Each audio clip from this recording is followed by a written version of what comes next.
all day supermarket, it's 85 pesos. UCC na 3-in-1 mix. So since ang UCC guys is napakamahal na coffee shop, so hindi ko afford.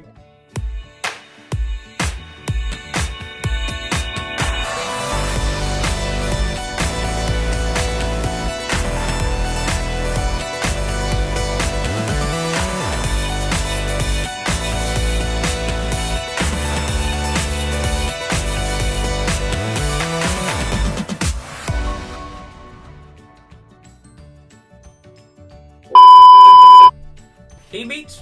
Welcome aboard and I am your next destination.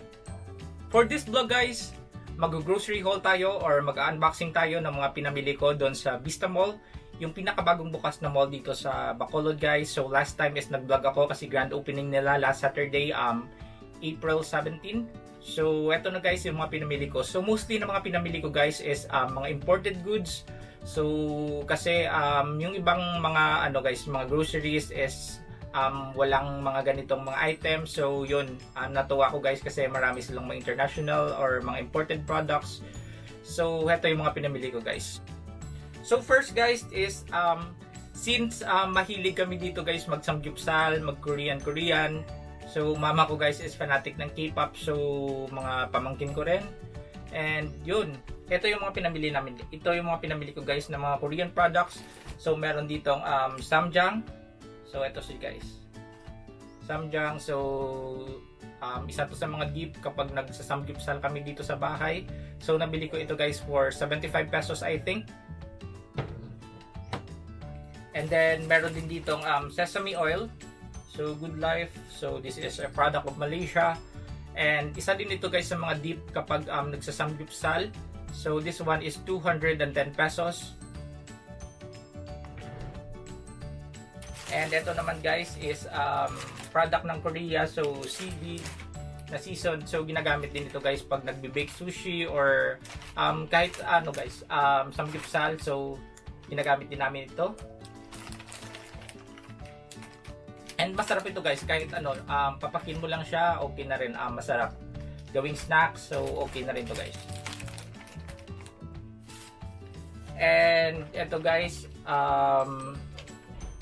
Choco Pie. So ito talaga guys yung mga snacks ng Korean. So ito yung original na flavor guys, this one. And ito naman is yung dark chocolate. So this one is 79 pesos. So isa guys is 79 pesos. So naaalala ko before guys, every time nagbabiyahe kami sa Korea, so nakakabili ako nito. I think it's for $2 yung isang box na malaki. And napakamura doon guys sa Korea kasi nga Korean made ito. And gustong-gusto ko rin dito guys kasi may chocolate, may mallows, tapos may parang cake. So mabubusogan na rin ito guys and masarap. So sabi ng pamangkin ko is na-try niya na daw itong dark chocolate nila and mas masarap daw ito compare dito. Pero hindi ko pa natikman to guys. Ito pa lang yung natikman ko, yung original flavor. So yan. And since yung maliit ko na pamangkin guys is sobrang hilig nito, mga chocolate and then ganito guys. So yan. So binilhan ko na rin siya. So this one is 42 pesos. Ito guys, 42 pesos each. And last time kumain siya nitong hazelnut cocoa. And masarap ito guys. Ayun siya, sinubuan niya ako and parang Nutella siya guys ito. And itong strawberry, hindi ko pa siya natikman. Pero I think masarap din. And may nakita ako dun guys, UCC na 3-in-1 mix. So since ang UCC guys is napakamahal na coffee shop, so hindi ko afford. And sabi ng mga friends ko is sobrang mahal daw kasi yung coffee nila is 200 plus. So hindi ko pa siya na-try guys. Afford ko naman siya actually pero hindi ko pa siya na-try and I think it's too pricey for me para sa isang coffee. Pero kung masarap naman, why not? But hindi ko pa na-try yung UCC guys. May isang branch dito sa Bacolod sa may PNB building sa Lacson. And hindi ko pa napuntahan guys. So mga friends ko is nakatikim na and nakatry na and masarap naman daw kaso yun lang, very pricey yung mga coffee nila. And since may nakita ako doon sa Vista Mall, sa All Day Supermarket nito, ito na muna ito-try ko guys. So this one is 96 pesos and 10 sachet na. So less than 10 pesos each ng sachet na to. And I think masarap naman siguro. So hindi ko pa natikman. So i-share ko sa sunod guys na mga vlog kung masarap nga ba yung UCC na 3-in-1 na instant coffee. And excited din ako guys. And meron pa ditong ito guys. Nakikita ko siya sa mga movie, sa mga American movie guys. So itong Arizona na drinks, iced tea with lemon flavor. So napakalaki guys. 680 ml. And nakikita ko lang siya guys sa mga movies and sa ibang mga vlogger din, na mga social na vlogger.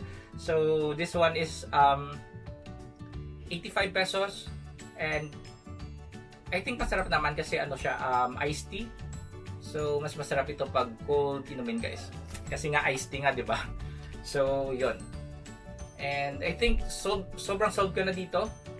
And then dito guys, may price siya is 99 cents lang siguro pag sa US, kasi diyan guys may 99 cents na nakalagay.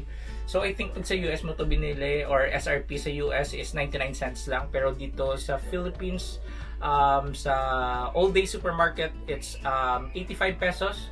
So may diferensya na konti. So I think it's 85 pesos is around 1.8 dollars, mga ganon. So yan guys. And ito pa guys, kumuha din ako ng Sola na iced tea. Ito guys, so nakikita ko lang to guys sa mga ano, sa ito yung inumin ng Yellow Cab. So hindi ko pa din ito na try guys. Kasi pag sa Yellow Cab mo to binili, hindi ko alam yung price, pero I think mahal. Pero doon sa All Day Supermarket or sa ibang supermarket, mas cheaper. Doon sa All Day Supermarket guys, ito is 51 pesos lang. So saan ba made ito? It's actually made in the Philippines. So manufactured by Quezon City. So I think, akala ko guys before it's international brand or imported brand, but it's Philippine made pala siya guys. So manufactured siya sa Quezon City. Kasi napaka-social guys ng ano niya, ng lagayan, 'di ba? And makikita mo to sa Yellow Cab and sabihin mo, isipin mo na imported siya. And ito guys, next na nabili ko is itong Chef Tony na country cheddar na popcorn guys. Yan guys. So ito naman is 149 pesos. And first ko na try itong Chef Tony is sa Robinsons Manila, is may free taste and nasarapan ako guys, and bumili ako ng isang malaki. So 200 or 300 pesos yata yon. So ito guys is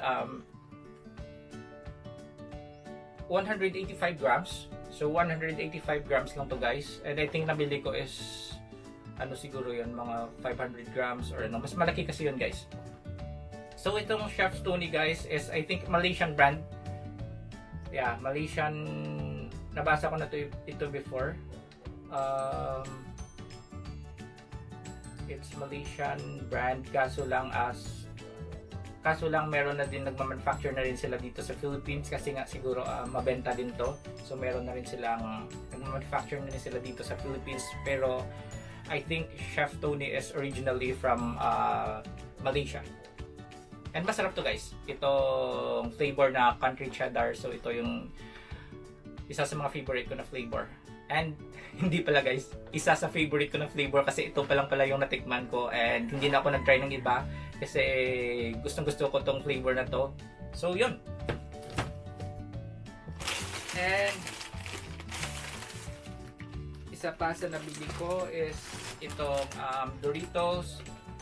So this one is 280 and 100 plus din yung isang peraso nito guys. And itong 280 guys is buy one take one na siya. So nakabundle siya. Hindi siya buy one take one. So nakabundle siya, and then may nakalagay dito na makakasave ka ng 40 pesos kapag binili mo yung dalawa. So yung isa guys is nakain ko na. And ito na lang yung isa yung natira. So sa US guys, I think mga nasa $3 din ito, and sa barko guys $3 or $4 yung binibenta nito sa barko. So okay na rin. Parang ganon din yung presyuhan. Parang parehas lang din naman dito sa all day supermarket yung price nila.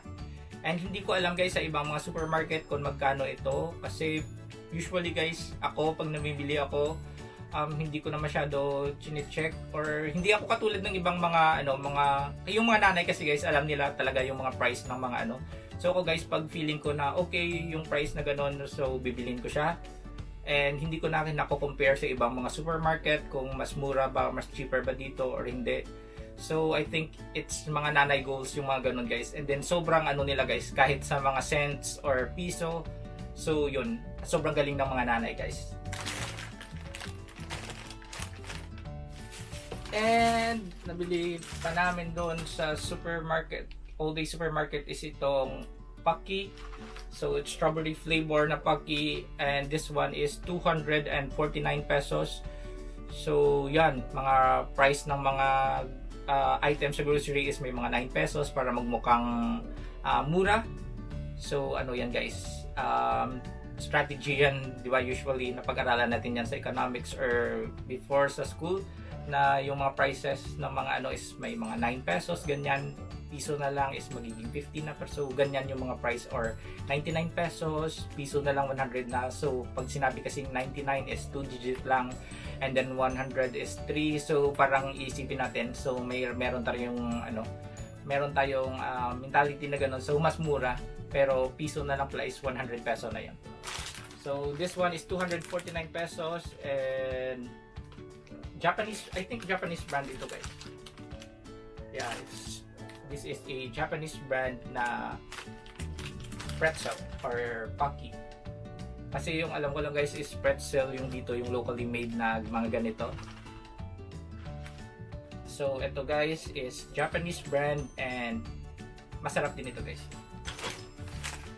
Parang similar din sa lasa nitong mga nitong yan, kaso ito mas lang. Mas malaki lang yung biscuit compare dito. And ito din guys is yung Starbucks na Frappuccino. So malamig pa siya guys kasi nilagay ko na siya sa ref namin. Itong Starbucks na Frappuccino. So caramel siya guys. This one is 150 pesos. And kapag nagbiyahe kami guys sa USS, nakakabili din ako nitong Starbucks na nasa bote. And ito naman guys is sa US naalala ko $3 something.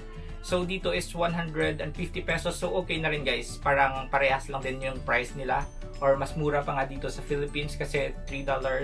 So parang ganun din, almost the same. Almost same price lang sila talaga guys. Kasi 150 and $3 something din doon. So almost parehas lang sila guys ng price. And yung Frappuccino, yung vanilla tsaka yung caramel yung natikman ko guys. So mas nasasarapan ako dito sa caramel. So ito lang yung kinuha ko guys, yung caramel. And then ito din guys, yung Coco Crunch. Gusto siyang kainin ng pamangkin ko na maliit. Hindi niya na guys nilalagyan ng milk. So sineseparate nila kapag kakain yung mga pamangkin ko, sineseparate nila yung milk, hindi nila nilalagay sa bowl. So parang pinapapak lang nila as parang snacks. Tapos may milk. So ayaw nila guys yung gusto nila yung mas crunchy na ayaw nila yung nabababad sa milk. So tinry ko siya guys, so okay din, masarap din pala yung ganon. Pero yung mga rich kiddo guys, alam nyo yung, di ba, yung way ng pagkain nila is nilalagyan ng milk, so ganon. So dito sa amin sa bahay guys, hindi. Yun. Sineseparate nila, ginagawa nila ng snacks, tapos may milk lang sa sa baso. And yung pinaka-last na item guys is ito. Hindi ito imported guys, pero gusto ko rin itong guys, itong honey na chocolate. So ito yung mga kinalakan ko na mga candy or chocolate na So ito guys. So dati naalala ko is piso yung isa nito pag nabibili sa sari-sari store. And hindi ko maalala yung price guys, hindi ko kasi nawala yung resibo, pero yung price I think nito is 30 pesos plus. So hindi na siya pwedeng guys, hindi na siya pwedeng tig-piso kasi 24 pieces. So kung ibebenta mo sa sari-sari store is lugi ka kung ibebenta mo ng 1 peso. So I think this one is mga 2 peso na siguro pag sa mga sa mga sari-sari store na bibili. Pero naalala ko mga nasa 30 pesos siya. So yung all day supermarket guys, yung price nila sabi ng mama ko is medyo malaki daw yung difference compare sa ibang mga supermarket dito sa Bacolod. Pero okay naman siya guys, maganda kasi kumpleto and then napaka-spacious ng grocery nila and gustong gusto ko rin mag-grocery dun guys. Parang S&R feels nga yung sinabi ko kasi marami din sila mga imported items na hindi mabibili or nabibili dito sa sa ibang mga grocery sa Bacolod like sa mga Pure Gold, SM, and Robinsons. And hope nag-enjoy kayo dito sa grocery haul natin guys, doon nga sa bagong bukas na Vista Mall or All Day Supermarket. And sa mga hindi pa pala nag-subscribe sa channel ko guys, please do like, comment, share, and subscribe. And this is Dex Destination once again always saying, bon voyage, keep safe guys, bye, thank you for watching my vlog.